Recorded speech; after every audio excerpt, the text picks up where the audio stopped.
the Browns offense declining a little bit, and if that's going to happen, that probably means your quarterback is declining also. So let's take a look at Baker Mayfield and what's going on with him. 2018, 60% completions, 63.8 now.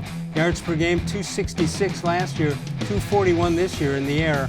27 touchdowns versus 15 right now. That number is just glaring right there. That is glaring. And 14 interceptions each year.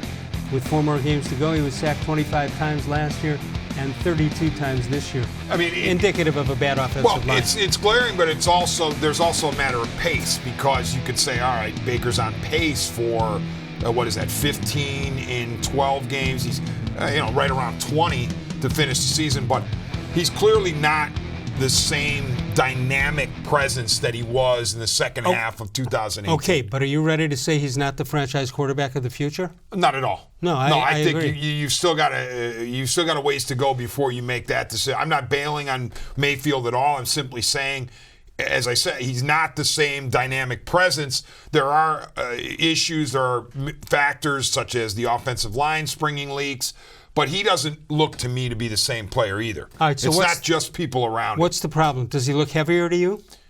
No, I've never thought that was the issue. And by the way, Mayfield has played better in recent weeks. And you could say that he wasn't the reason the Browns lost at Pittsburgh.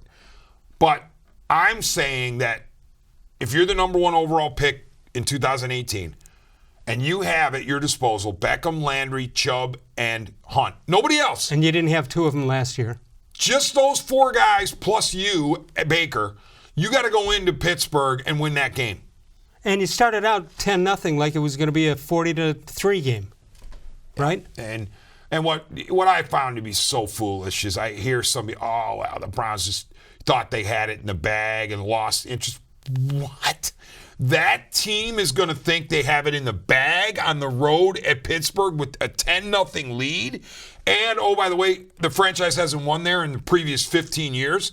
So the idea that the Browns thought they had it won and took the foot off the gas is absurd. No, but it's not a bad thought that they should have won those 2 games against quarterbacks who hadn't played before. 100%. And that's why I think Kitchens, when he is to sit down, presumably with Dorsey at the end of the season, if I'm Dorsey, I say, all right, defend your season.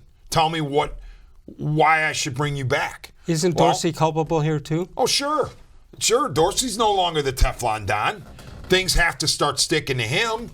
Some of his personnel moves haven't worked out. The ginormous trade, the conglomerate trade with the Giants, because they take the 2 of them and put them in one ginormous trade, hasn't looked good.